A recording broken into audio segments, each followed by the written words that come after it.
सत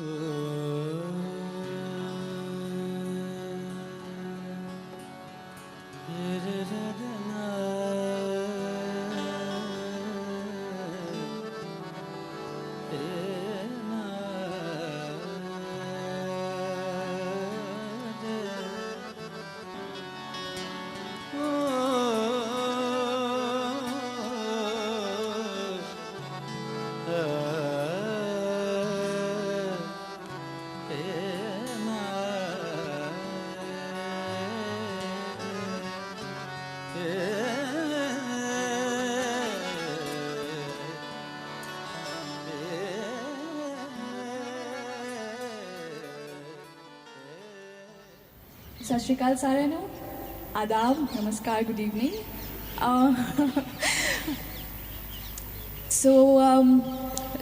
मैं यहाँ पर हूँ उस मेरे यहाँ होने के पीछे भी एक ख़ास कारण है और वो है लाहौर को लिखा हुआ एक ख़त। तो मैं पिछले 3-4 साल से लाहौर को चिट्ठियाँ लिखती आ रही हूँ और क्योंकि मैं लाहौर में किसी को जानती नहीं हूँ तो मैं वो चिट्ठियाँ अक्सर GPO लाहौर को भेज दिया करती थी। फिर इस अगस्त के महीने में मैंने सोचा कि जब भी मैं एक खत कहीं किसी पोइट्री इवेंट में पढ़ती हूँ या कुछ भी तो हर कोई मेरे पास आके बोलता है कि अरे एमी ये तो हमारे दिल की बात कह दी, साढ़े दिल च भी यही सी, तू तो लिखता। तो मैंने लग्या कि मैं सारिਆਂ ਨੂੰ ही पुछ लैनी हाँ भी जे तुसी भी लिखना चाਹੁੰਦੇ हो चलो आप सारे इकट्ठे होकर लाहौर GPO ਨੂੰ चिट्ठियाँ भेज ਦਿੰਦੇ हैं तो देखते हैं कि फिर की होंदा। I didn't know that this will turn into something so big कि एडी वड्डी मूवमेंट बन जाएगी ये। So I would like to start. मैं अज दे क्योंकि आप विरसे की गल कर रहे हैं तो मैंने लगता कि जो आप पंजाब के विरसे की गल करते हैं तो ये सांझे पंजाब के विरसे की गल है। उधरला पंजाब तो इधरला पंजाब, चढ़दा पंजाब तो लैंदा Punjab. We can't take one part and talk about virsa, we have to talk the united Punjab and talk about the virsa. So I'll start with that letter which actually got me here, thanks to Karanveer Sivya sir. Dear Lahore, how are you? Let's trip in time, shall we? I was 14 years old, half tucked in a small bed next to my mother's in this huge hospital of Amritsar, trying to tune into radio stations to keep me company, when I first stumbled upon the fearless, seditious radio waves of yours. मैं हैरान थी और बेहद खुश भी कि इन radio की तरंगों को नहीं रोक पाई वाघा अटारी की कोई सरहद। मैं हैरान थी और बेहद खुश भी कि इन तरंगों को तो नहीं रोक पाई वाघा अटारी की कोई सरहद। मुझे यकीन था इसके बाद अगर मुझे जीना है तो इसी तरह आवारा, बेबाक और बेखौफ जीना है। After that night, your radio sang songs of my heart and I went to bed with City FM 89 putting me to sleep. I am 26 now. I'm going to be 28, पर जब ये कविता लिखी थी तब 26 साल की थी। I'm 26 now and this morning I woke up to Lahore radio paying tributes to Mehdi Hasan. So I quickly took out a postcard from my collection and I wrote, किस किस को बताएंगे जुदाई का सबब हम, तुम मुझसे खफा है तो ज़माने के लिए आप। Addressed it to GPO Shahrae Quaid-e-Azam near Anarkali Mall Road, Lahore 54000. I've posted it on my way here and I wonder what will happen when it reaches you. Lahore, will you write me back? देखो ना, मैं सरहदों को सराब कर आई हूँ, फराज ने कहा था सो दोस्ती का हाथ बढ़ा आई हूँ। Lahore, will you hold it? एक दोस्त ने फ़ोन पर कहा, एमी जुलाई में नाटक लेकर लाहौर जा रहे हैं, तुम्हारे लिए कुछ ले आए क्या? मैंने कहा, लाहौर ही ले आ सकते हो क्या? So he laughed and I said, no, I do need a few things. थोड़ी मिट्टी जिलानी पार्क की जिसे मैं रोज़ गार्डन की हर क्यारी में छिड़का देना चाहती हूँ। थोड़ा पानी रावी का जिसे सतलुज में मिलाकर पंजाब को उसके खो चुके मायने लौटाना चाहती हूँ। कान लगाकर सुनना, वहाँ भगत सिंह, राजगुरु, सुखदेव के इनकलाब के नारों की गूंज है। मैं उसे अपने गले में समा लेना चाहती हूँ। एक गांव है मेरे दारजी का जहाँ मैं कभी नहीं गई। एक गांव है मेरे दारजी का जहाँ मैं कभी नहीं गई। वहाँ के किसी बुजुर्ग के हाथों का साया मैं अपने सर पर उड़ा लेना चाहती हूँ। नूर जहाँ की गज़लें, कुछ अनसुने लोकगीत जो शाम होते ही जवां हो जाते होंगे, उन्हें भी अपनी ज़बान पर सजा कर ले आना। मैं भी उन्हें गुनगुनाना चाहती हूँ। सुनो, अल्लामा इकबाल की कब्र से एक फूल भी ले आना। मैं उसे सुरजीत पातर की किताब में सजाना चाहती हूँ। अल्लामा इकबाल की कब्र से एक फूल भी ले आना। मैं उसे सुरजीत पातर की किताब में सजाना चाहती हूँ। इससे पहले मैं कुछ और कहती, मेरे दोस्त ने मुझे टोकते हुए कहा, समझ गए नहीं समझ गए, लाहौर ही ले आना पड़ेगा, लाहौर ही ले आऊँगा। So tell me Lahore, will you come? I will keep the door open. I'll lay the table with homemade aloo paranthas. Will you come and dine with me? क्योंकि इधरले पंजाब ਦਾ ਸਾਰਾ ਕੁਝ ਤੇ ਉਧਰਲੇ पंजाब ਦਾ ਸਾਰਾ ਕੁਝ ਮੈਨੂੰ ਹਾਲੇ ਵੀ ਆਪਣੀ ਦਾਦੀ ਦੇ ਸੰਦੂਕ 'ਚ ਪਏ ਉਹਨਾਂ ਦਰੀਆਂ ਬਿਸਤਰਿਆਂ ਵਰਗਾ ਲੱਗਦਾ ਜਿਸ ਤੇ ਬੱਚਿਆਂ ਦੀ ਪੂਰੀ ਮਲਕੀਅਤ ਹੁੰਦੀ ਹੈ। So tell me, लाहौर अपनी जायदाद का लुत्फ उठा लें, ये जो सारी लकीरें हायल हैं दरमियान इनको मिटा लें। लाहौर अटारी की लोहे से बनी सख्त ऊंची दीवारों में हम दोनों कुछ मासूम बोलती खिड़कियां बना लें। In hope of a day when this letter will no longer need an international postal stamp, Chandigarh तो लाहौर वाली एमी।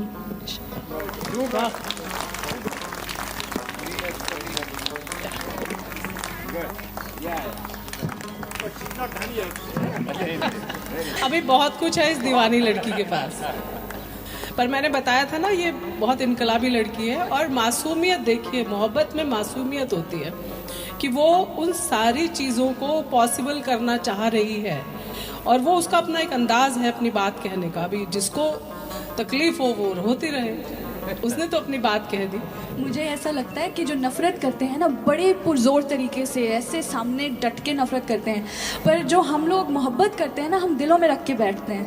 तो मुझे ये लगता है कि जो जिन लोगों के दिल में मोहब्बत है ना, वक्त आ गया कि सड़कों पर उतरे उस मोहब्बत को लेकर, क्योंकि हमें उनसे भी ज़्यादा बढ़ चढ़कर पब्लिक डिस्प्ले ऑफ अफेक्शन करना है। So that is my politics. बिल्कुल बिल्कुल बिल्कुल। सो लाहौर को लेके अभी हम लोग कुछ देर पहले बातचीत कर रहे थे, तो जतिन साहब की जो शायरी है उसमें बहुत सारा रंग शिव का दिखता है और वो जो रंग है बहुत ही खूबसूरत लगा जितनी भी हमारी बातचीत हुई। और वो जिक्र कर रहे थे पाकिस्तान से रिलेटेड कुछ लाइनों का। मैं चाहूँगी अगर आप वहीं से शुरुआत करें जतिन जी।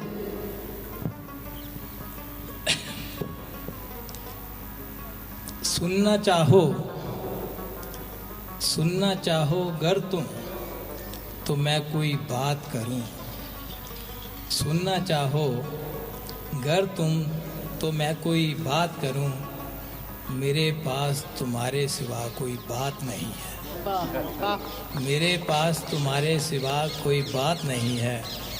उन्हें रमी ने गल की लाहौर दी। मेरे को एक जनाब शिव कुमार बटालवी पंजाबी दे बादशाह, ਉਹਨਾਂ ਦਾ ਇੱਕ ਮੈਨੂਸਕ੍ਰਿਪਟ ਸੀ ਜਿਸ ਦੇ ਵਿੱਚ ਛੋਟੀ ਜਿਹੀਆਂ 6 ਲਾਈਨਾਂ ਦੇ ਵਿੱਚ ਸ਼ਿਵ ਬਟਾਲਵੀ ਨੇ ਆਪਣੇ ਪਾਕਿਸਤਾਨ ਦੇ ਮੁਤਲਕ ਦਰਦ ਨੂੰ ਬਹੁਤ ਖੂਬਸੂਰਤ ਬਿਆਨ ਕੀਤਾ। ਮੈਂ ਚਾਹਾਂਗਾ ਵੀ ਮੈਂ ਤੁਹਾਨੂੰ ਸੁਣਾਵਾਂ। ਉਹ 6 ਲਾਈਨਾਂ ਸੀ। ਦੋਸਤਾ ਉਹ ਕੌਣ ਹੈ? ਦੋਸਤਾ ਉਹ कौन है? शायद वो हिंदुस्तान है। दोस्ता वो कौन है? शायद वो हिंदुस्तान है। जहाँ तिरहाई रुत विच डुलिया लहू दा जाम है। जहाँ तिरहाई रुत विच डुलिया लहू दा जाम है। जहाँ बरलन दी कंध ते बैठ के बैठ के रोंदी कोई जख्मी शाम है। जहाँ मेथों ही बिछड़िया मेरा पाकिस्तान है। दोस्ता ये कौन है? शायद हिंदुस्तान। बहुत खूब। सो मैं अपनी ਸ਼ਾਇਰੀ ਦੇ ਨਾਲ ਸ਼ੁਰੂ ਕਰਦਾ। ਪਹਿਲੇ ਆਪਣੀ परिचय। ओ बेसगना रुख जेड़ा, ओ बेसगना रुख जेड़ा चेतर विच भी कुमलाउंदा है। ओ बेसगना रुख जेड़ा चेतर विच भी कुमलाउंदा है। मैं एक बेहा फुल हाँ उस चंदरे दी शाख दा। मैं एक बेहा फुल हाँ उस चंदरे दी शाख दा। इस तो पहला कि मैं गज़ल सुनावा, 4 लाइनां छोटियां जिहियां हैं। जद तरकाली आथन दा कोई तारा निकलिया। जद तरकाली आथन दा कोई तारा निकलिया। हिक मेरी विच भी कोई बलदा अंगारा निकलिया। हिक मेरी विच भी कोई बलदा अंगारा निकलिया। आखदे सन सभो के 5 तत्तां दी है जिंद निमाणी। आखदे सन सभो के 5 तत्तां दी है जिंद निमाणी। मैं जिंद नचोड़ के वेख्या एक हंजू खारा निकलिया। मैं जिंद नचोड़ के वेख्या एक हंजू खारा निकलिया। मैं एक गज़ल नज़र करदा।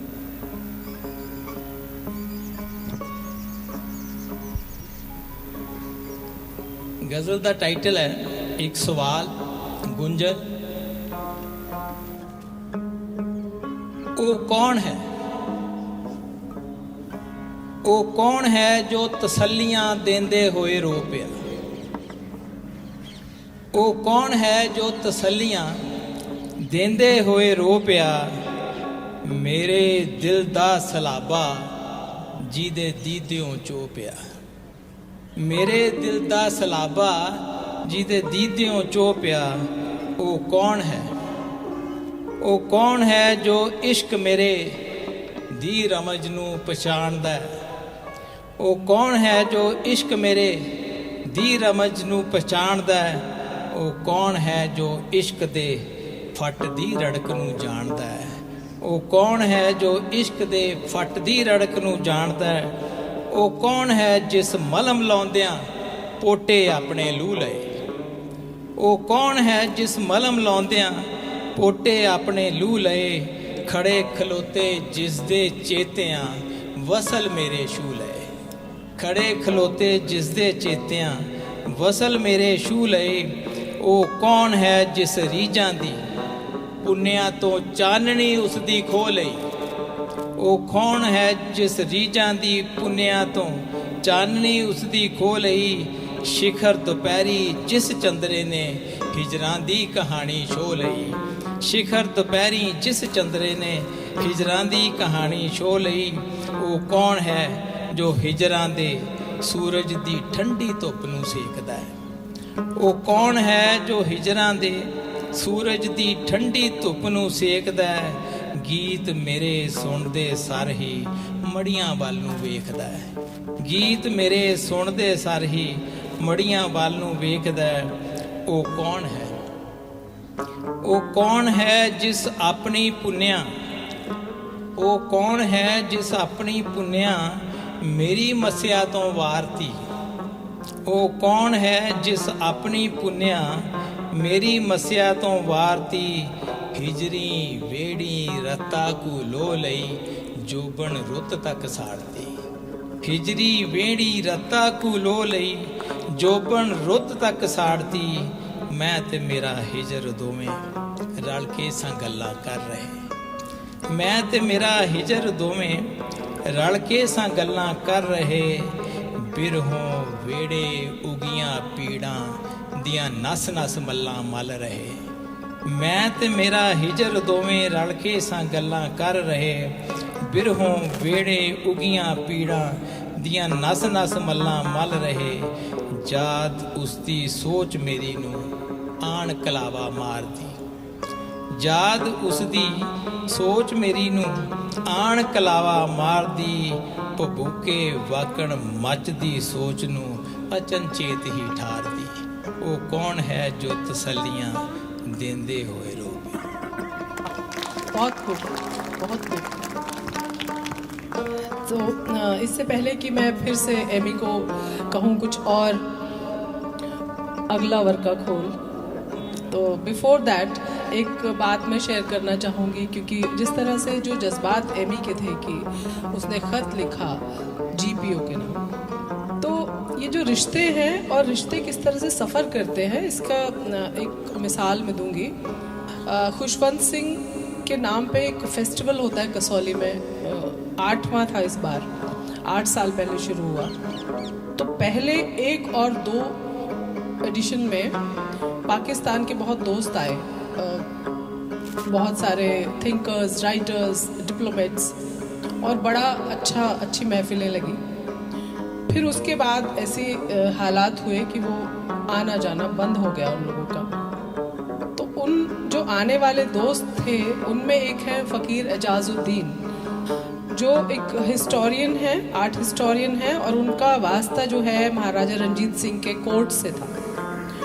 तो वो एक बड़ी ऐसी शख्सियत थे कि उनका आना हम सबको एक अमीरी का एहसास दिलाता था। हम कुछ जानते थे, उनसे समझते थे।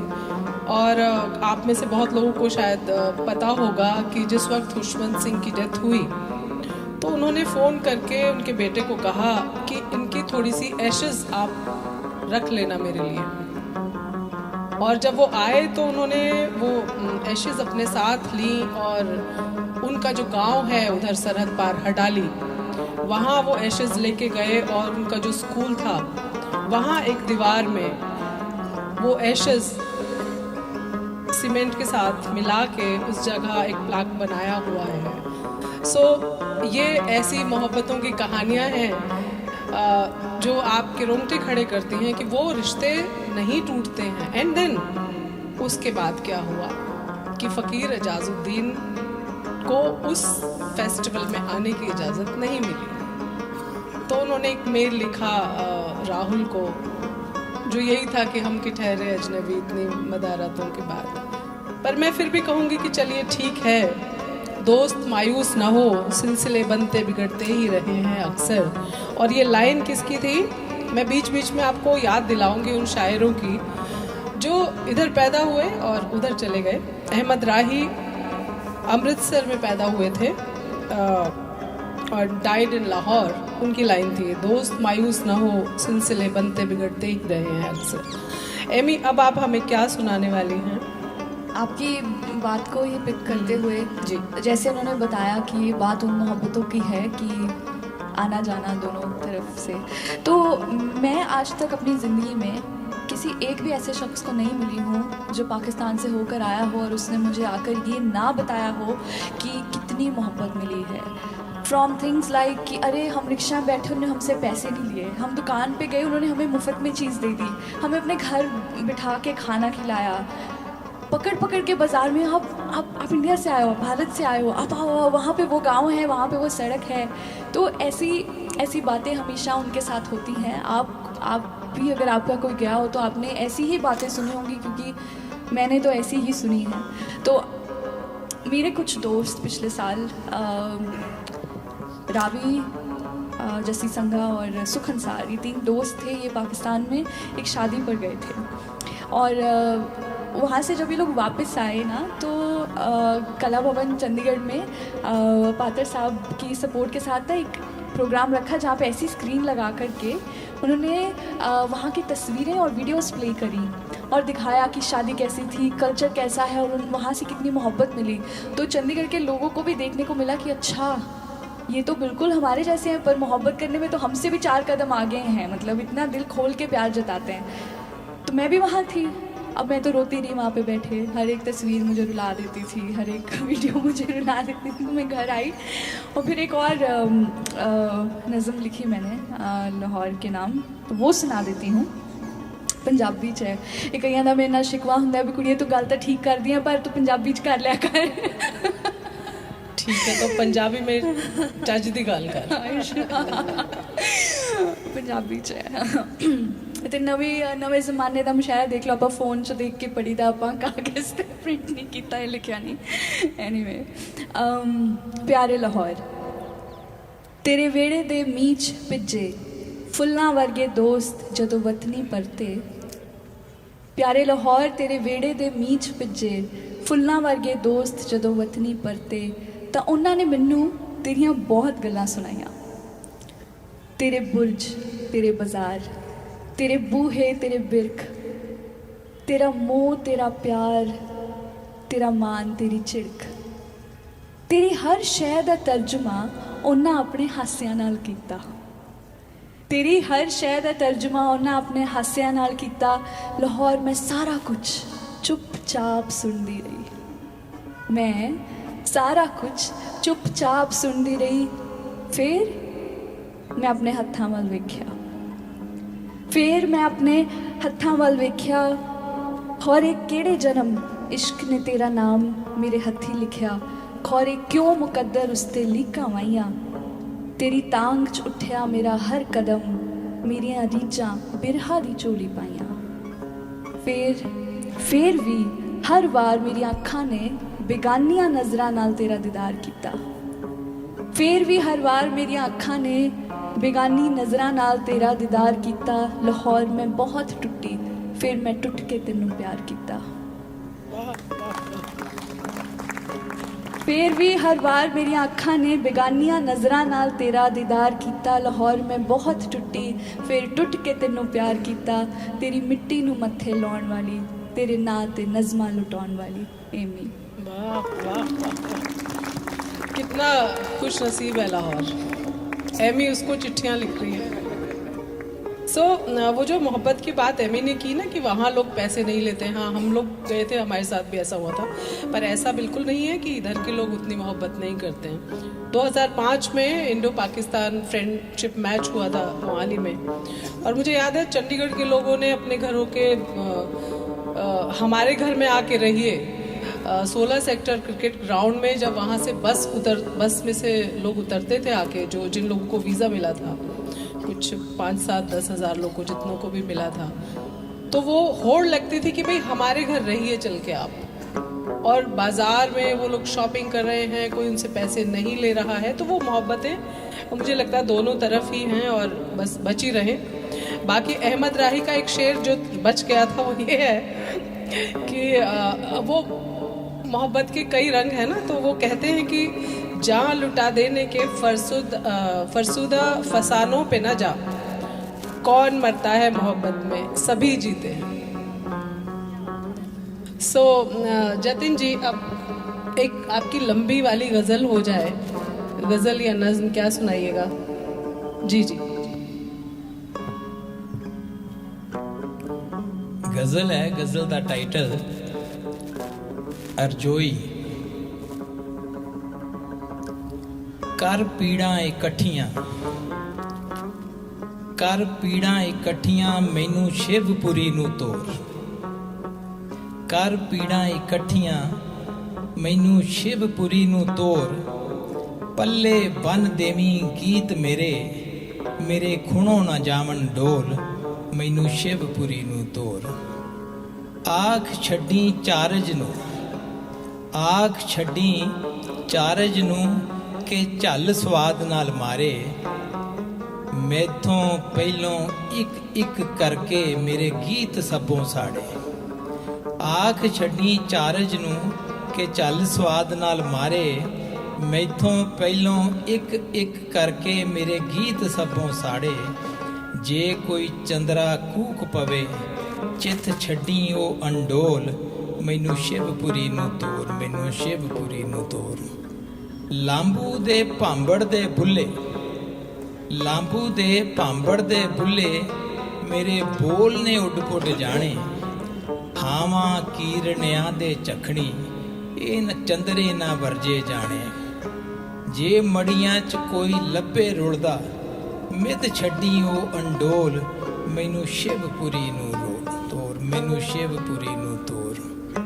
नड़ोए आए हर तत्ते गम ते, नड़ोए आए हर तत्ते गम ते, कोसे हंज दा छिट्टा मारी। मड़ी मेरी दी सुहा तपदी नू, हर आशक दे दिल खलारी। नड़ोए आए हर तत्ते गम ते, कोसे हंज दा छिट्टा मारी। मड़ी मेरी दी सुहा तपदी नू, ਹਰ ਆਸ਼ਿਕ ਦੇ ਦਿਲ ਖਿਲਾਰੀ, ਜੇ ਕੋਈ ਦਿਲ ਲੂ ਜਾਵੇ ਤਾਂ ਵਰਾ ਦੇਵੀਂ ਉਹ ਅਣਭੋਲ, ਮੈਨੂੰ ਸ਼ਿਵਪੁਰੀ ਨੂੰ ਤੋਰ, ਮੈਨੂੰ ਸ਼ਿਵਪੁਰੀ ਨੂੰ ਤੋਰ। ਔੜਾਂ ਦੀ ਰੁੱਤੇ ਜਦ ਹੋਵਣ ਵਸਲੀ ਛੱਪੜ ਸੁੱਕੇ, ਤੂੰ ਮੇਰੀ ਵਰੇ ਗੰਢ ਮਣਾਵੀਂ। ਔੜਾਂ ਦੀ ਰੁੱਤੇ ਜਦ ਹੋਵਣ ਵਸਲੀ ਛੱਪੜ ਸੁੱਕੇ, ਤੂੰ ਮੇਰੀ ਵਰੇ ਗੰਢ ਮਣਾਵੀਂ।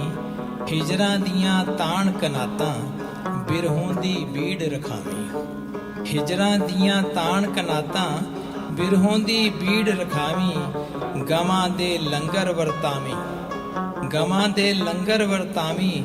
ਹੰਝੂਆਂ ਦੀ ਛਬੀਲ ਲਗਾਵੀਂ, ਹਰ ਪੀੜ ਨੂੰ ਮੇਰੇ ਘਰ ਸੱਦੀ, ਵਾਂਗ ਮਕਾਣਾ ਗੱਲ ਲਾਵੀਂ। ਪਾਂਦੇ ਦੀ ਥਾਂ ਚਾਰਜ ਸਦਕੇ, ਪਾਂਦੇ ਦੀ ਥਾਂ ਚਾਰਜ ਸਦਕੇ, ਕੀਰਨਿਆਂ ਦੇ ਸ਼ਬਦ ਸਿਖਾਵੀਂ। ਮੇਰੀ ਵਰੇ ਗੰਢ ਮਨਾਵੀਂ, ਮੇਰੀ ਵਰੇ ਗੰਢ ਮਨਾਵੀਂ। ਨਿਪੱਤਰੇ ਰੁੱਖਾਂ ਦੀ ਕੋਸੀ ਛਾਵੇਂ, ਨਿਪੱਤਰੇ ਰੁੱਖਾਂ ਦੀ ਕੋਸੀ ਛਾਵੇਂ, ਬਹਿ ਬਲਦੀਆਂ ਲੂਹਾਂ ਸੇਕੀ। ਬਨ ਪਿਪਲਾਂ ਦੇ ਲੱਕ ਨੂੰ ਮੌਲੀ, ਸ਼ਿਵਪੁਰੀ ਜਾ ਮੱਥਾ ਟੇਕੀ। ਨਿਪੱਤਰੇ ਰੁੱਖਾਂ ਦੀਆਂ ਕੋਸੀ ਛਾਵੇਂ, ਬਹਿ ਬਲਦੀਆਂ ਲੂਹਾਂ ਸੇਕੀ। ਬਨ ਪਿਪਲਾਂ ਦੇ ਲੱਕ ਨੂੰ ਮੌਲੀ, ਸ਼ਿਵਪੁਰੀ ਜਾ ਮੱਥਾ ਟੇਕੀ। ਹਰ ਠੀਕਰ ਨੂੰ ਮੱਥੇ ਲਾਵੀਂ, ਹਰ ਠੀਕਰ ਨੂੰ ਮੱਥੇ ਲਾਵੀਂ। ਹਰ ਠੀਕਰ ਵਿੱਚ ਜੀਵਨ ਵੇਖੀ, ਵਹਿ ਲਾਗੇ ਕਿਸੇ ਮੱਠੇ ਲਾਂਬੂ ਦੇ, ਠਰਦਾ ਜੀਵਨ ਸੇਕੀ। ਹਰ ਚਾਂਗਰ ਨੂੰ ਸੋਹਣਾ ਜਾਣੀ, ਹਰ ਚਾਂਗਰ ਨੂੰ ਸੋਹਣਾ ਜਾਣੀ। ਹਰ ਧਾ ਗੱਲ ਨੂੰ ਲਾਵੀਂ, ਤੂੰ ਮੇਰੀ ਸਾਲਗਿਰਾ ਮਨਾਵੀਂ, ਤੂੰ ਮੇਰੀ ਸਾਲਗਿਰਾ ਮਨਾਵੀਂ। ਰੀਝ ਤੇਰੀ ਨੇ ਸੋਚ ਮੇਰੀ ਪੈਰੋਂ ਭਾਰੀ ਕੀਤੀ ਵੇ, ਰੀਝ ਤੇਰੀ ਨੇ ਸੋਚ ਮੇਰੀ ਪੈਰੋਂ ਭਾਰੀ ਕੀਤੀ ਵੇ।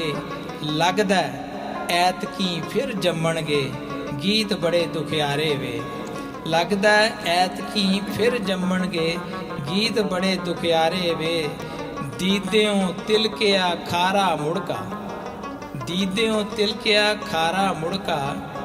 ਗਲ ਤੇ ਪੈ ਕੁਰਲਾਵੇ ਵੇ, ਜੀਕਣ ਤਾ ਮਾਪਣ ਲੱਗਿਆ ਤੰਦੂਰ ਭੁੱਬਾ ਮਾਰੇ ਵੇ। ਕੋਸੀਆਂ ਜਾਦਾਂ ਦੀ ਤਰੇਲ ਲੂਣੀ, ਕੋਸੀਆਂ ਜਾਦਾਂ ਦੀ ਤਰੇਲ ਲੂਣੀ। ਦਿਲ ਦੀ ਛਪੜੀ ਭਰ ਜਾਵੇ ਵੇ, ਕੋਸੀਆਂ ਜਾਦਾਂ ਦੀ ਤਰੇਲ ਲੂਣੀ। ਦਿਲ ਦੀ ਛਪੜੀ ਭਰ ਜਾਵੇ ਵੇ। ਵਿੱਚ ਔੜਾਂ ਅਚਨ ਚੇਤ ਹੀ ਗਮ ਦੀ ਡੋਡੀ ਖਿੜ ਜਾਵੇ ਵੇ। ਯਾਰਾਂ ਮਹਿਫਲ ਸਦ ਯਾਰਾਂ ਦੀ, ਯਾਰਾਂ ਮਹਿਫਲ ਸਦ ਯਾਰਾਂ ਦੀ। ਸਾਥੋਂ ਬਿਲਖ ਦੇ ਗੀਤ ਗਵਾਏ ਵੇ, ਦੁਨੀਆ ਦੇ ਦਿਲ ਪਰਚਾਵੇ ਖਾਤਰ ਅਸਾਂ ਦਿਲ ਦੇ ਬੜਛੇ ਲਾਏ ਵੇ। ਹੱਥੀ ਫੂਕੇ ਯਾਰਾਂ ਨੂੰ ਵੀ, ਹੱਥੀ ਫੂਕੇ ਯਾਰਾਂ ਨੂੰ ਵੀ। ਦਿਲ ਮੋਇਓ ਮੰਨਣੋਂ ਕਤਰਾਵੇ ਵੇ, ਤਰਪਕ ਉੱਠ ਬੈ ਅੱਧੀ ਰਾਤੀ ਮੁਰਦੇ ਹੇਕਾਂ ਲਾ ਬੁਲਾਵੇ ਵੇ।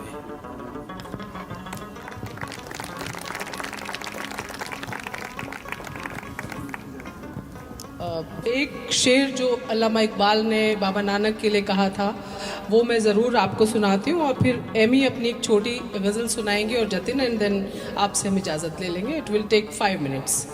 सो जिस वक्त बाबा नानक इस दुनिया में आए और जब उन्होंने अपनी वो नॉलेज और अपने उसकी रोशनी फैलानी शुरू की, तो आप सब मुझसे ज़्यादा जानते हैं कि वो कैसा दौर था, सोशली किस तरह का दौर था। तो इकबाल की एक अच्छी सी खूबसूरत सी गज़ल है जिसकी 2 लाइन डायरेक्टली बाबा नानक को एड्रेस होती हैं। वो कहते हैं कि फिर उठी आखिर सदा तौहीद की पंजाब से, हिंद को एक मर्द कामिल ने जगाया ख्वाब से। So this was Baba Nanak, which is जो हिंदू मुसलमान सिख सभी के लिए उतने ही आदरणीय हैं। बहुत सारे शायरों ने बाबा नानक के बारे में जो बातें कही थी, वक्त होगा तो कभी फिर उस पर बात करेंगे। एमी एक और छोटी गज़ल सुना दीजिए, नज़्म जो भी आप सुनाना चाहें, नज़्म सुना दीजिए जी। जब हम अपने विरसे की बात करते हैं तो मुझे लगता है कि पंजाबी विरसा तब तक पूरा नहीं है जब तक आप हमारे खेतों, तिरिंजनों और अलगोज़ों से हटकर आप इनकलाब की बात नहीं करते, तब तक विरसा पूरा नहीं होता। क्योंकि हम एक कॉलेज में बैठे हैं और पिछले कुछ सालों में हमने इंडिया के बहुत सारे कॉलेजेस और यूनिवर्सिटीज़ में बहुत कुछ होते हुए देखा है, स्टूडेंट्स को उठ के आवाज़ उठाते हुए देखा है। तो उसी दौर में से निकली हुई एक नज़्म है जो इनकलाब को रिप्रेजेंट करती है। अगर आपकी इजाज़त हो तो वो आपकी इरशाद। नज़र करना चाहूँगी। ये नज़्म है और एक सवाल भी है।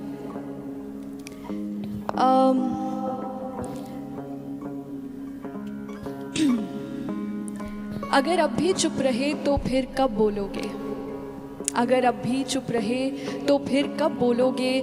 बहुत सी आंखें सवाल करती हैं, बहुत से हाथ मदद की गुहार लगाते हैं। बहुत सी आंखें सवाल करती हैं, बहुत से हाथ मदद की गुहार लगाते हैं। अगर अब भी नहीं बोलोगे तो फिर कब बोलोगे? रामजस कॉलेज में प्रोटेस्ट पे बैठी हुई लड़कियों के बाल खींचे जाते हैं। पीयू में भी प्रोटेस्ट पे बैठी हुई लड़कियों के बाल खींचे जाते हैं। हाथ उनके कपड़ों पर नहीं, उनकी आबरू पर डाले जाते हैं। बाइक्स पर सवार भारत माता के ठेकेदार उनके हॉस्टल्स के बाहर चक्कर लगाते हैं और कहते हैं, आओ बाहर ले लो आज़ादी। तब उनकी डरी हुई, उनकी आक्रोशित आंखें हम पर आ गिरती हैं और पूछती हैं, अगर अब भी नहीं बोलोगे तो फिर कब बोलोगे? बहुत से स्टूडेंट्स को उठाया गया, बेकार सामान की तरह पुलिस की गाड़ी में डालकर थाने ले जाकर एक कोने में फेंक दिया गया। फिर उनके बदन पर लाठियों के साथ साथ देशद्रोही होने के इल्ज़ाम भी बरसे। आज उनके बदन पर पड़े हुए निशान और उन निशानों का लाल और नीला रंग हमारे सफ़ेद हो चुके लहू से पूछता है, अगर अब भी नहीं बोलोगे तो फिर कब बोलोगे? हमारी माँ ने हमारा माथा चूमकर हमें विद्यालय भेजा था, कहा था जाओ वो मंदिर है, विद्या विचारी तो परोपकारी। आज हमारी आंखों के सामने हमारे विद्यालय शमशान घाटों में तब्दील होते जा रहे हैं। कहीं रोहित के हाथ से कलम छीनकर फांसी का फंदा थमा दिया जाता है, कहीं नजीब को उसके हॉस्टल के कमरे से उठा लिया जाता है। ईंट ईंट गिरती हमारे विश्वविद्यालयों की ये दीवारें हमारा दरवाज़ा खटखटाती हैं और पूछती हैं कि अगर अब भी नहीं बोलोगे तो फिर कब बोलोगे? पता है, भगत सिंह और हमारी आवाज़ में सिर्फ एक ही फ़र्क है। उनकी आवाज़ बहरे कानों में भी गूंजती थी और हमारे अपने ही अंदर दफन है। बहुत बहुत पता है, भगत सिंह की आवाज़ और हमारी आवाज़ में एक ही फ़र्क है कि उनकी आवाज़ बहरे कानों में भी गूंजती थी, हमारे अपने ही अंदर दफन है। पता है, हम अपने बंद कमरों में महफूज बैठे टीवी की एक छोटी सी स्क्रीन पर सारा तमाशा देखते हुए ये प्रार्थना क्यों करते हैं कि कोई क्रांतिकारी फिर से लौट आए? क्योंकि हमें हमारी अपनी आवाज़ें खोखली और बेमानी लगती हैं। क्योंकि हमें हमारी अपनी आवाज़ें खोखली और बेमानी लगती हैं मगर है नहीं। लगती हैं मगर है नहीं। अगर होती तो ज़रा सोचो, एक सेमिनार, एक संवाद, एक पाश, एक गुरमेहर हुक्मरानों को यूं खौफज़दा क्यों कर देती? क्या बात है। तो अगर आज मैं तुमसे कहूँ कि तुम्हारी और तुम्हारी या तुम्हारी और मेरी और भगत सिंह की आवाज़ में कोई फ़र्क नहीं है, तो फिर तुम अब भी नहीं बोलोगे तो फिर कब बोलोगे? इसलिए शुक्रिया, आप लोग मुझे ज़्यादा प्यार करते हो, मैंने लगाया हिसाब। इधर वाले नहीं करते। इसलिए मैंने अपनी आवाज़ को अपना हथियार बना लिया है और अपने दुपट्टे को अपना परचम बना लिया है। और अब की बार जब भी जुल्म ढाने वाले हमारी ओर आएंगे तो हम डरेंगे नहीं।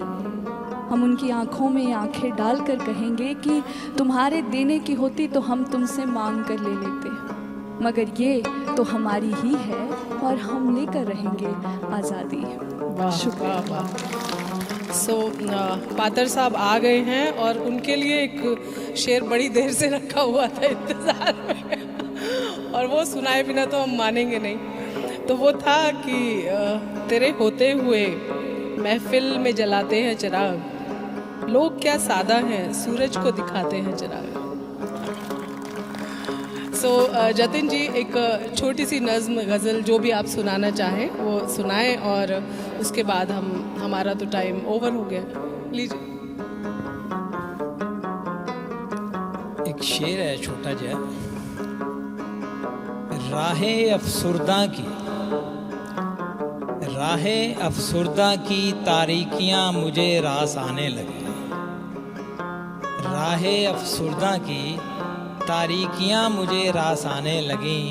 अंजुमन नदीमा के उजालों का तलबगार नहीं। अंजुमन नदीमा के उजालों का। एक छोटी सी गजल है। किसका कफन ओढ़ूं, किसका कफन ओढ़ूं, किसकी मजार में लेटूं। किसका कफन ओढ़ूं, किसकी मजार में लेटूं। बन के एक लाश हर शख्स जी रहा है इन दिनों। बन के एक लाश हर शख्स जी रहा है इन दिनों। कैसा महकदा, कैसा महकदा, किस महखार का बनूं फरियादी। कैसा महकदा, किस महखार का बनूं फरियादी। बाहोश हर रिंद जहर पी रहा है इन दिनों। बाहोश हर रिंद जहर पी रहा है इन दिनों। जिगरे जख्म का मरहम, जिगरे जख्म का मरहम किस तबीब से कहिए। जिगरे जख्म का मरहम किस तबीब से कहिए। सकूने ज़माना से महरूम हर तबीब है इन दिनों। सकूने ज़माना से महरूम हर तबीब है इन दिनों। किसका कफन ओढ़ूं, किसकी मज़ार में लेटूं। बन के एक लाश हर शख्स जी रहा है इन दिनों। बहुत शुक्रिया, आप लोगों ने हमें सुना और वक्त की इतनी ही हमें इजाज़त थी। तो एक बार फिर से सीबिया साहब, थैंक यू सो मच, आपने हमें बुलाया और मौका दिया सबसे रूबरू होने का। और Amy, thank you so much. Jatin ji, आप दोनों के बीच में मैं रफूगर थी। 4 लाइनें इनकी एक बहुत फेवरेट, मतलब मेरी पसंदीदा गज़ल है और वही मैं गाकर सुनाती। आवाज़ मेरी बहुत अच्छी है, सुर मेरे बहुत ख़राब हैं, तुम पहले ही माफ़ी मांग रही हूँ जी। जद ओ सीने नू लग के मिले होणगे। जद ओ सीने नू लग के मिले होणगे। दरमियान उदों भी फासले होणगे। जद ओ सीने नू लग के मिले होणगे। दरमियान उदों भी फासले होणगे। उसने दिते जो मैनू तां एवें नहीं। उसने दिते जो मैनू तां एवें नहीं। जख्म उसनू भी किते मिले होणगे। शुक्रिया। Thank you.